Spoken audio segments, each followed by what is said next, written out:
माता की, भारत माता की जय श्री राम। बराबर आवाज नहीं है। जय श्री राम। भूख लगी है? हाँ, फिर कहाँ से आवाज आएगी? जय श्री राम। आज के ये कार्यक्रम में हम सबको आशीर्वाद देने के लिए, शुभकामनाएं देने के लिए माननीय महासचिव श्री राम जन्मभूमि तीर्थ क्षेत्र अयोध्या से आदरणीय चंपत राय जी हमारे प्रांगण में आए हैं। मैं उनका बहुत ही दिल से स्वागत करती हूँ। माननीय क्षेत्र विचारक पूर्वी उत्तर प्रदेश श्री अनिल कुमार जी का भी स्वागत है। माननीय क्षेत्र संचालक पूर्वी उत्तर प्रदेश श्री कृष्ण मोहन, माननीय प्रांत संचालक अवध प्रांत सरदार स्वर्ण सिंह, सभी आमंत्रित अधिकारी श्री कौशल जी, श्री आनंद जी और सभी उपस्थित संघ पदाधिकारी, सभी टीचर्स जिसने ये प्रयास करके आप सबको तैयार करके गाड़ियों में बिठाकर इधर बहुत ही अच्छी तरीके से आपको इधर बिठाया है और कार्यक्रम में आपने हिस्सा लिया।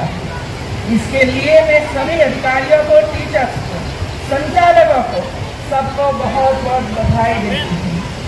और सबसे अच्छा ये 5000 से भी ज्यादा बच्चियां आज हमारे राजभवन के बड़े लॉन में उपस्थित होकर पूरे राजभवन को आपने गौरवशाली बनाया है, गौरवशाली बनाया है। पूरे भारत आज बेटियों की शिक्षा हो, बेटियों को अच्छा संस्कार प्राप्त हो, बेटियों का स्वास्थ्य अच्छा रहे, उसका सकारात्मक विचार हो, ऐसा जो प्रयास हो रहा है, इसकी वजह से आज भारत में बेटियां धीरे धीरे करके आगे बढ़ रही है। और हम सब ये प्रयास कर रहे हैं कि हमारी बेटियां को जो पहले जो समस्याएं थी, वो समस्याएं आगे आने वाले समय में जूझना न पड़े, ऐसे तरीके से सब लोग काम में लगे। मैं एक दो बात इस तरह से कहना चाहती हूँ कि हमें बेटियों के लिए क्यों ऐसा काम करना चाहिए। मैं कई स्थानों पर जाती हूँ, पूरे भारत भर में भी घूमती हूँ, कई लोगों को मिलती हूँ, कई प्रकार की समस्याएं हैं, कई प्रकार की समस्याएं जिनको हमें भी पता नहीं है, ऐसी समस्याओं बेटियां सहन कर रही है मित्रों। और इसी वजह से जरूरी है सबसे पहले माता पिता में जागरूकता पैदा करना। बेटियां क्यों इम्पोर्टेंट है?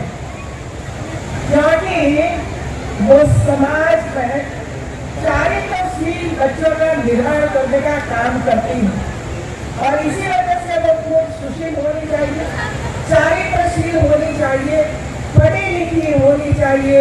ये जरूरी नहीं है कि वो यूनिवर्सिटी में जाकर हमारा सर्टिफिकेट प्राप्त करे, वो जरूरी नहीं है। लेकिन उनका दायित्व क्या है? एक बेटी को या बेटे को आगे बढ़ाने के लिए उसकी जिम्मेदारियां क्या है, वो सबसे पहले उसको समझाने की जरूरत है। मैं यूनिवर्सिटी में जाती हूँ, मैं आंगनबाड़ियों की बसवा देखती हूँ, मैं प्राइमरी स्कूलों की विजिट करती हूँ और जहाँ भी मुझे लगता है कि वहाँ वो चेंज करने की जरूरत है, तो अधिकारियों को भी बताती हूँ कि इसी तरह काम होना चाहिए। आप सोचिए, हम सभी कार्यक्रम के लिए, सभी सुविधा के लिए सरकार पर आधारित रहते हैं, लेकिन मैंने ये देखा है सालों से कि जनता सहयोग करने के लिए तैयार है, लेकिन हम जनता के तक पहुंचते नहीं है। और इसी वजह से जो छोटी छोटी चीजें जो स्कूलों तक पहुंचनी चाहिए वो नहीं होती है। हमारा एक छोटा सा प्रयास आज उत्तर प्रदेश की 50,000 से ज्यादा आंगनबाड़ी में 30,000 से ज्यादा रुपये की किट पहुंचाने का प्रयास किया है मित्रों। और इसका फायदा क्या है वो तो वहां जाकर ही देखना पड़ेगा। वहां सर्वे भी हुआ है कि कितना चेंज हुआ है हर आंगनबाड़ी के बच्चों में। दूसरा हमने काम शुरू किया, हमें पता है, सबको पता है, भारत भर में जितनी महिलाओं को कैंसर है इसमें 50% कैंसर सिर्फ और सिर्फ उत्तर प्रदेश में है महिलाओं को। और इसी वजह से जब वैक्सीन है, ये वैक्सीन का उपयोग करना चाहिए। लेकिन गरीब परिवार इतने पैसे का खर्च नहीं कर सकता और इसी वजह से ये अभियान भी हम लोगों ने जन भागीदारी से चलाया और आज तक लगभग 50,000 से ज्यादा बच्चियों को ये वैक्सीन दिलाने का काम किया है। सभी यूनिवर्सिटी ये काम में लगी है, सभी अधिकारी ये काम में लगे हैं और आज भी एक काम में लगे हुए हैं। तो इसका बड़ा फायदा आने वाले समय में ये बच्चियों को होगा कि उसको गर्भाशय का कैंसर, सर्वाइकल कैंसर नहीं होगा, परिवार बच जाएगा। जब हर महीने एक संस्था की विजिट करेंगे, मैं बहुत दुखी होकर वापस आई, बहुत दुखी होकर वापस आई। क्या समाज में गंदगी है, क्या समाज में गंदगी फैलाई जा रही है और इसी वजह से इसमें से मेरी बच्चियों को मुक्त कराने की जरूरत है। आप झुकी जाकर पकड़ना चाहिए।